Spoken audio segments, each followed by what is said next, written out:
नमस्कार दोस्तों, मेरे चैनल में आपका फिर से स्वागत है। आज हम बात करेंगे गुलाब के पौधे की देखभाल कैसे करें। आज हम सक्यूलेंट्स के बारे में बात नहीं करेंगे, क्योंकि मैं नहीं चाहता कि मेरा चैनल केवल सक्यूलेंट पौधों के लिए टाइपकास्ट हो, क्योंकि मैं अन्य पौधे भी उगाता हूं। आप लोगों ने मेरे सक्यूलेंट्स को बहुत प्यार दिखाया है। मुझे आशा है कि आप मेरे दूसरे पौधों को भी उतना ही प्यार दें। तो चलिए गुलाब के विषय पर वापस आते हैं। अब दोस्तों, गुलाब सबसे आसान और टिकाऊ फूल वाले पौधों में से एक है, जिसे आप आसानी से ग्रो कर सकते हैं। अब गुलाब के पौधे के लिए कुछ मुख्य आवश्यकताएं हैं। तापमान: गुलाब उगाने के लिए आदर्श क्लाइमेट में तापमान न्यूनतम 15 डिग्री सेल्सियस और अधिकतम 28 डिग्री सेल्सियस होना चाहिए। अब यह आइडियल तापमान है। पौधा निश्चित रूप से कुछ उतार चढ़ाव को संभाल सकता है, लेकिन आइडियल रूप से तापमान की यह सीमा गुलाब के पौधों के लिए सर्वोत्तम है। अगर पौधा अच्छी तरह से स्थापित है तो यह उच्च तापमान को संभाल सकता है। मेरे शहर में गर्मी का तापमान 34 डिग्री सेल्सियस तक बढ़ सकता है और यह तब भी बहुत अच्छा प्रदर्शन करते हैं। सनलाइट: जब गुलाब के पौधे की बात आती है तो यह सबसे महत्वपूर्ण हिस्सा है। यदि आपको सीधी धूप नहीं मिलती है तब फूल बहुत कम होंगे, शायद एक या शायद दो, वो भी बड़ी मुश्किल से। मैच्योरिटी के आधार पर उन्हें सीधी धूप की बहुत अधिक आवश्यकता होती है। कुछ तो पूरी दोपहर की धूप भी झेल सकते हैं। मैं अपने पौधे को 6 से 7 घंटे सीधी धूप देता हूं, क्योंकि मेरा पौधा अभी भी बहुत छोटा है और दोपहर की धूप से जल सकता है। मिट्टी: इन्हें बहुत उपजाऊ मिट्टी की आवश्यकता होती है। सुनिश्चित करें कि मिट्टी ढीली, झरझरा और अच्छी तरह से जल निकास वाली हो। यदि आपके बगीचे की मिट्टी कंपैक्ट हो जाती है तो इसे ढीला करने के लिए कुछ रेत या कोकोपीट का उपयोग करें। कंपैक्ट मिट्टी जड़ों को दबा सकती है। याद रखें कि गुलाब एक हैवी फीडर है। इसका मतलब है कि इसे बहुत जैविक समृद्ध पोषक मिट्टी की आवश्यकता होती है। यदि आप बहुत सारे गुलाब चाहते हैं तो सुनिश्चित करें कि आप इसे समय समय पर फीडिंग करें।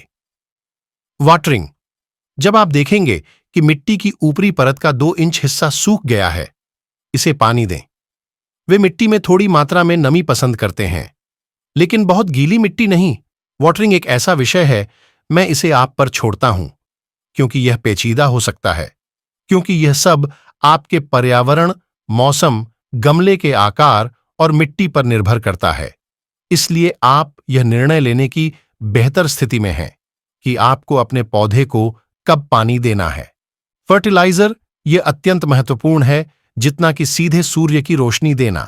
जैसा कि मैंने पहले बताया कि गुलाब एक हैवी फीडर है, इसलिए सुनिश्चित करें कि आप अच्छी मात्रा में पोषक तत्व दे रहे हैं। साप्ताहिक 1 बार सबसे अच्छा है, और बीच में आप कुछ प्याज के छिलके का पानी या केले के छिलके का पानी दे सकते हैं।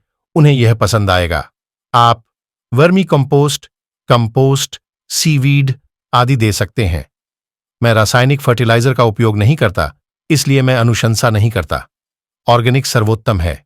यह मिट्टी को भी स्वस्थ बनाता है। गुलाब की छंटाई कब करें?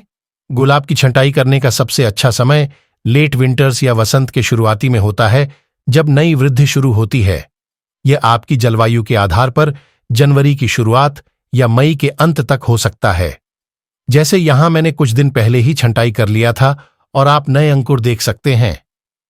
अब मैंने ऐसा क्यों किया? इसका कारण यह है कि यह एक अलग गमले में था और यह सूख रहा था।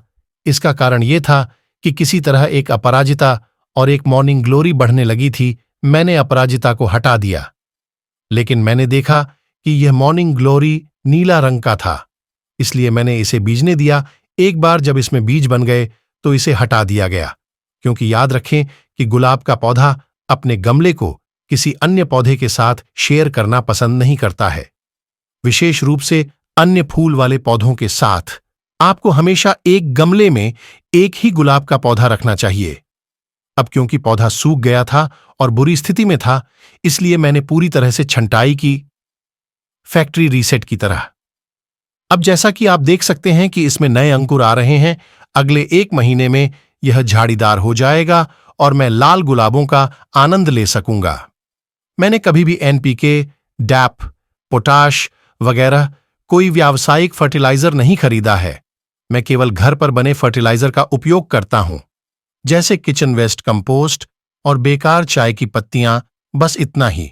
मैं निश्चित रूप से जल्द ही इस पर एक वीडियो बनाऊंगा। तो दोस्तों, मुझे आशा है कि यह वीडियो मददगार था। अगर आपको वीडियो पसंद आया तो लाइक बटन दबाएं और सब्सक्राइब करना न भूलें। तब तक मैं आपकी अनुमति चाहता हूं। अगले वीडियो में मिलते हैं। अपना ख्याल रखें और आपके समय के लिए धन्यवाद।